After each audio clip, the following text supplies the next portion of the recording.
Good afternoon. Good. Let me start that over again, Lexi.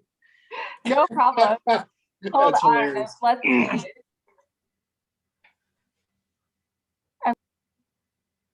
Good afternoon, everyone. My name is Darrin Devault. I'm the Director of Non-Credit Programs at the University of Tennessee in Knoxville. Our university and EmergingEd have partnered to launch online certificate courses in highly sought-after digital skills, with a learning model rooted in cognitive science and optimized for how working adults learn. The suite of courses leverages EmergingEd's expertise in delivering high-impact content developed by industry leaders in the most in-demand technical disciplines to bring engaging and high-quality digital learning to the University of Tennessee community, entirely online. Our portfolio of courses, which includes cybersecurity, data science, healthcare technology, and blockchain, feature topics that have been chosen because of their current and projected demand in the job market, and for the rapidly evolving nature of their technology skills and tools. All of our courses are 100% online and provide downloadable tools, resources, and ready-to-go methodologies to immediately use on the job. Upon successful course completion, you will earn an information-rich digital badge that is shareable on social media to promote your new skills. All courses are built in partnership with leading industry experts, and today we are excited to welcome one of those experts in cybersecurity and an EmergingEd course author, Jeff Groman.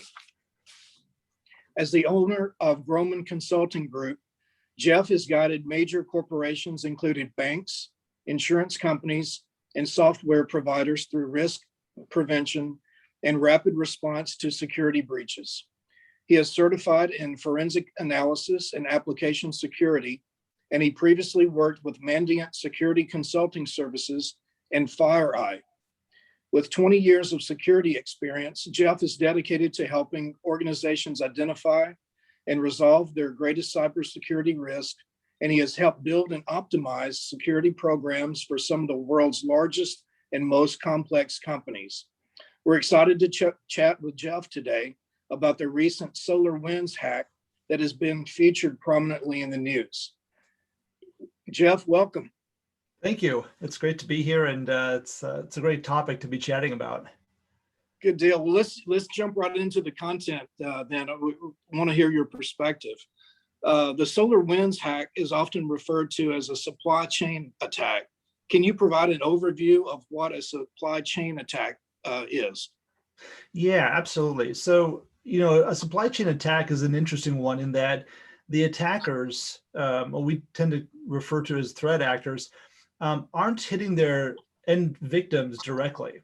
What they're doing is attacking a company that has access or is part of the supply chain to the victim company.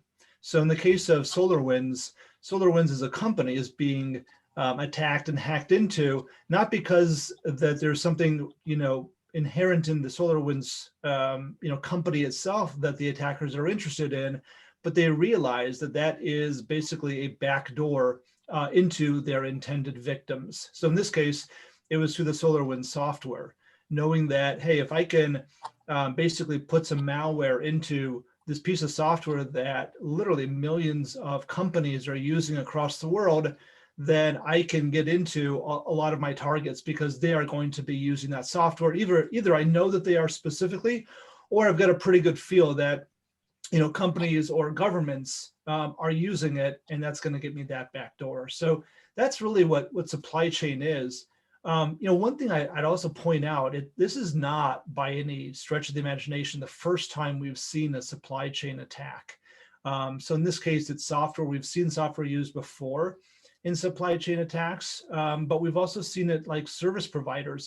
One big news story that came out a few years ago was something that Reuters did a whole write-up about, and they called it Cloud Hopper.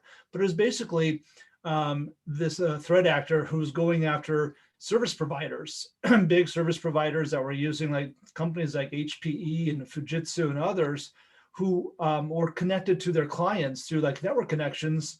Again, the attackers knew if I get into these service providers, they're going to have this network access right into their customers' networks, probably sort of unfettered, unfiltered, and that's what the threat actors were able to do, is get right into their networks that way. So I just want to point out, by any stretch of the imagination, this is not the first time we've seen it, but certainly this is a very sophisticated supply chain attack.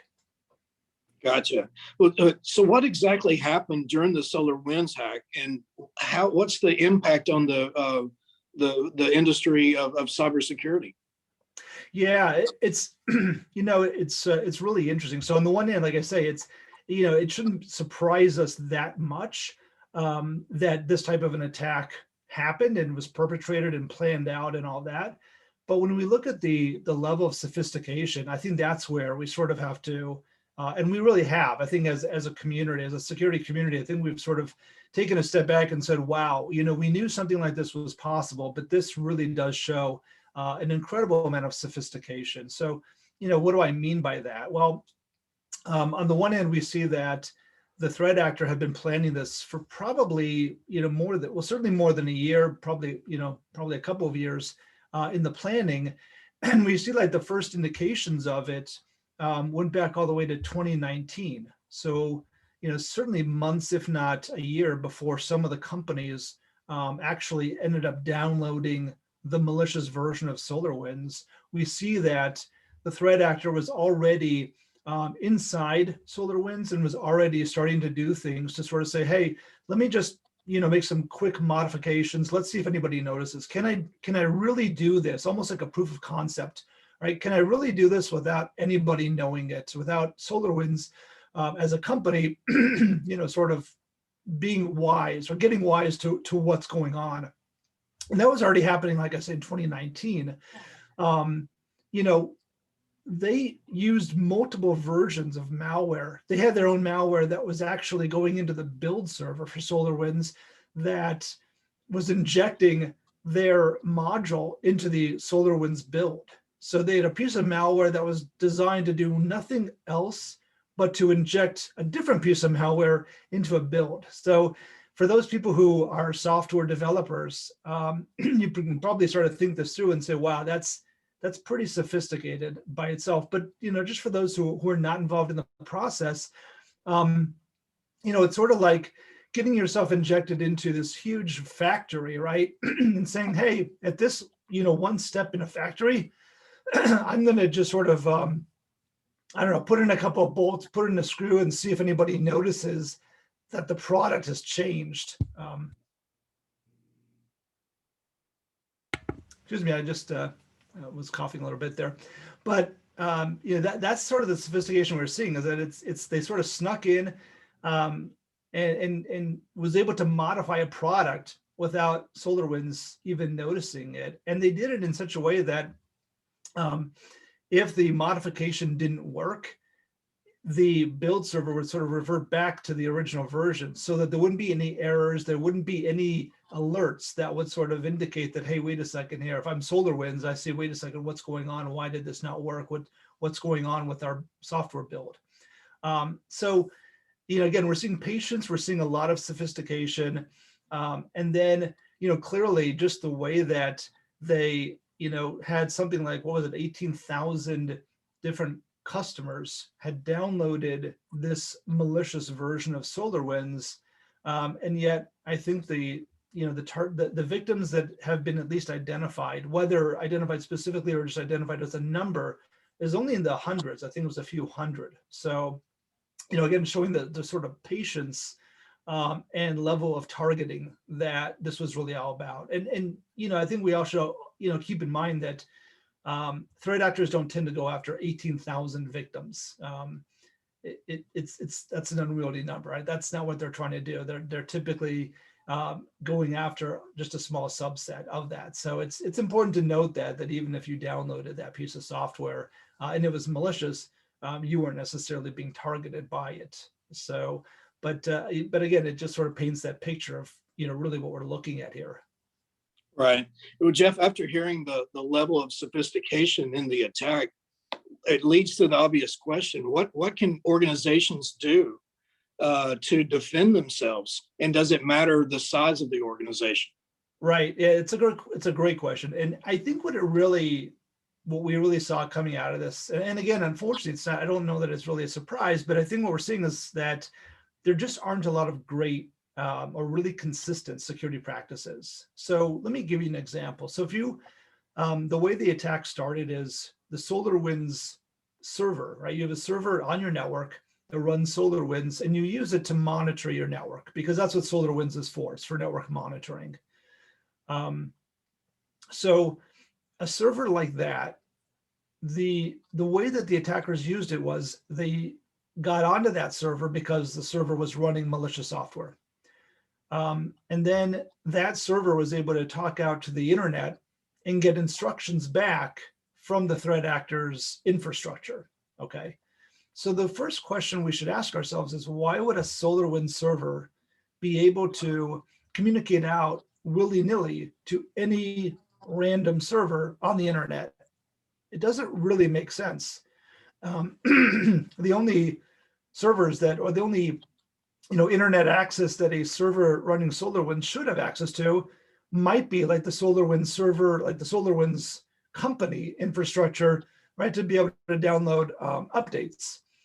But outside of that, you're probably pushing patches to it yourself internally. There's probably no reason for it to even get any internet access whatsoever. So, it's little things like that that, just basic firewall policy can stop and do a lot of things. And we don't see those consistent practices going on. We also don't see a lot of great detection capabilities. Like, why didn't more of these companies detect that this was happening? Why didn't they detect that, hey, something weird is going on with our SolarWinds server? Why are we seeing activity on the SolarWinds server that isn't, normal? Why are we seeing that people are accessing SolarWinds and then jumping from SolarWinds to other servers? Like the whole attacker methodology and activity, most companies weren't detecting it until the big guys like Microsoft and FireEye and others detected it on their own networks and said, hey, we better investigate this, figured out some very specific things to look for. And then all of a sudden, all these companies and government agencies were starting to look for them and saying, oh yeah, it looks like we were also hit by this. So it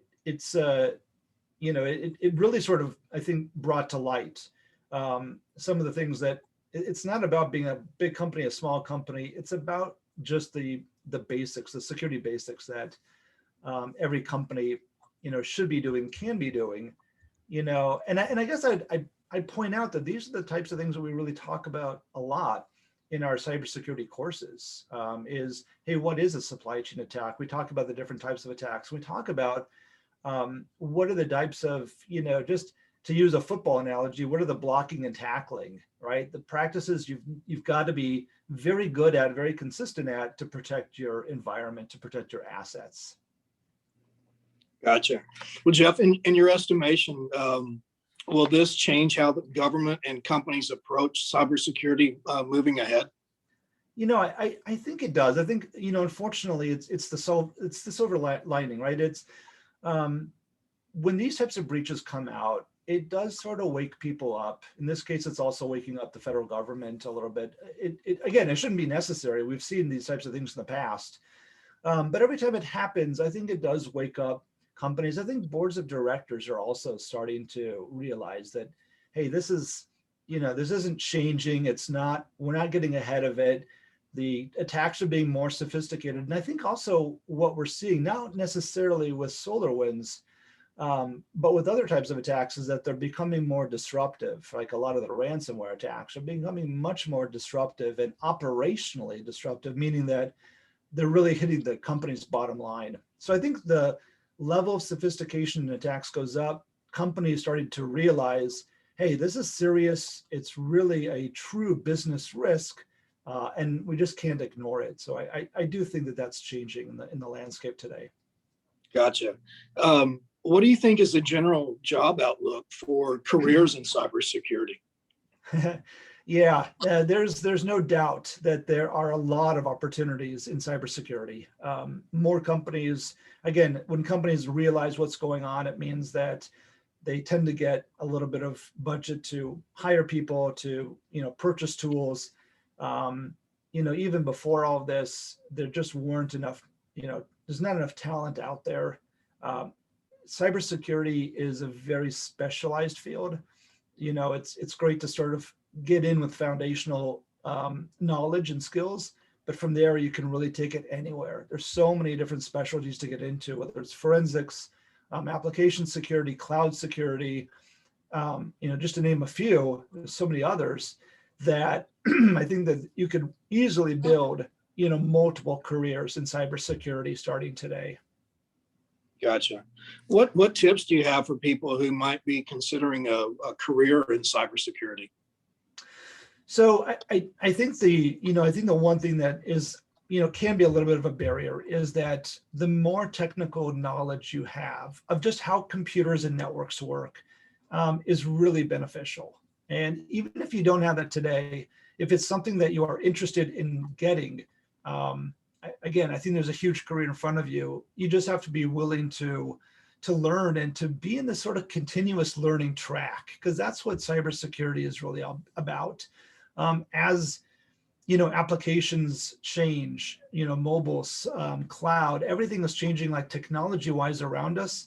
Cybersecurity changes along with it, and there's just new risks and new avenues that the threat actors are using.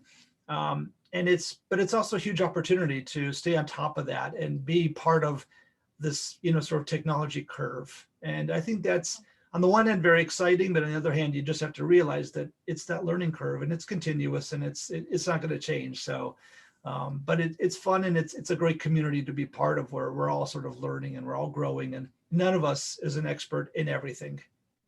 Gotcha. Is this the type of work that can be performed remotely or in a traditional office, or both? Yep. Yeah, I mean, I think it's that debate. I think is still going on, right? Can we really get everyone's productivity when they're remote? Can we? I mean, certainly from a tools and technology standpoint, all of the work that we do from a in cybersecurity can be done remotely. I think there's, the collaboration part is the one where they say, we're all sort of grappling with it, right? How well can we really collaborate when we're not physically together? So, I think that the jury's still out on that, and I think technology will also continue to evolve there. But certainly cybersecurity of all fields, it lends itself very well to remote work. And I've seen a lot of job postings recently over the last several months that, remote is not a problem. Remote first, sort of is not a problem. So, you could be working, in one part of the country and the company's based in a different part of the country, and it's just not a problem. So I think that is a huge advantage in cybersecurity today. Again, and a lot of it is just driven by supply and demand. There's just, there just isn't there's a lot of demand, there's not enough supply. And I think companies are willing to do sort of, work with good candidates to do what it takes to get them on board. Okay. Well, Jeff, any final thoughts about the SolarWinds hack, or any careers related to cybersecurity or the industry itself? Right. I think I feel like we're heading in the right direction. Just every one of these, unfortunately, it takes a lot of these sophisticated attacks to sort of get people thinking about it and, sort of keep it in the forefront of people's minds. But it feels to me like things are really, going in the right direction with enough people in leadership roles, really understanding that, hey, there really is a true cybersecurity need. I don't think that's going to change. That there's no sort of putting, Pandora's boxes open. There's no closing it now. So I think that there's just a huge amount of opportunity for people who want to get out there and help companies and governments and, just any organization to protect their digital assets. Just a huge opportunity for career growth that should be going on for a long time now. Okay, well, that's great to hear. Yeah. Everyone, want to thanks again Jeffrey Groman for joining us today. He is a cybersecurity expert and an EmergingEd course author. Now I'm going to toss it over to Lexi Zarecki, who's going to provide some information about the cybersecurity online course, as well as 3 other courses that the University of Tennessee partners with EmergingEd to deliver. Yes, thanks, Darrin, so much. And thanks, Jeff, for your insights into the SolarWinds attack. Definitely fascinating to learn more and also talk about potential careers and opportunities in cybersecurity today. As Darrin mentioned, we offer a wide portfolio of courses with the University of Tennessee, and they are all built in partnership with industry experts just like Jeff Groman, who are able to share their expertise and really provide you with the skills and training that you need to launch your career. So with this, we currently offer 18 courses in multiple disciplines that range from more introductory level courses like cybersecurity foundations and frameworks to technical courses in cybersecurity and more advanced courses in data science.